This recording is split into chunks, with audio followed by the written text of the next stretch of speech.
तर नमस्कार, स्वागत आहे आजच्या माझ्या मिनी ब्लॉगमध्ये।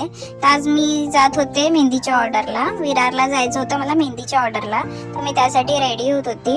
तर माझ्या मैत्रिणीच्या मॅमची ऑर्डर होती म्हणून जात होते मी, सायडरसाठी जात होते। तर घरातून निघाले तर माझ्या मैत्रिणी पण येत होत्या सोबत, चालत गेलो आम्ही।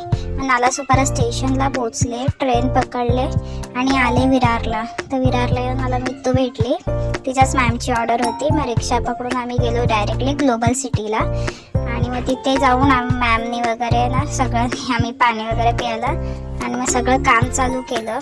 मिताली आणि मॅम कोण बनवत होत्या आणि मी व्हिडिओज घेत होती। तर त्यांचे कोण रेडी झाले होते तर मी मेहंदीला चालू केलं म्हणजे काढण्यासाठी।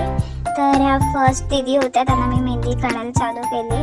तर त्यांची मेहंदी म्हणजे एका हातावर झालेली कंप्लीट, तर दुसऱ्या हातावर काढत होते तेव्हा मी घेतला आणि हे पूर्ण तिचे 2 हात आहेत, फुल हँड आहेत आणि पाठी बॅक साईडला पण आहे त्यांची मेहंदी। आणि मॅमनी काढली होती मेहंदी, ब्राईड होती ही, तर त्यांना मेहंदी चालू होती, मॅम मेहंदी काढत होत्या। आणि आता मी सेकंड सायडरला ही मेहंदी काढली होती, सेकंड सायडर होता आणि थर्ड सायडरची व्हिडिओज घ्यायची विसरली मी। घरी निघेपर्यंत मला 10:30 झाले होते तिकडेच, म्हणजे मी गेलेली 1 वाजता घरातून आणि 10:30 वाजले मला तिकडून यायला।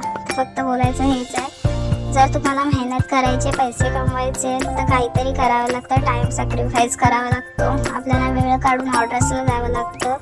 तर हे मी स्टेशनला नालासोपाऱ्याला उतरले तेव्हा मी हेच स्पीच देत होती, सगळं माझ्या तोंडाकडे बघत होते, बट मला काही वाटत नाही असं व्लॉग वगैरे बनवताना। तर मी पुढे निघाले। मग नालासोपारा स्टेशनवरून पप्पा मला घ्यायला आला, मग मी आणि पप्पा निघालो घरी जायला। घरीच पोहोचेपर्यंत 11 वाजले होते। तर भेटू नेक्स्ट ब्लॉगमध्ये, टाटा।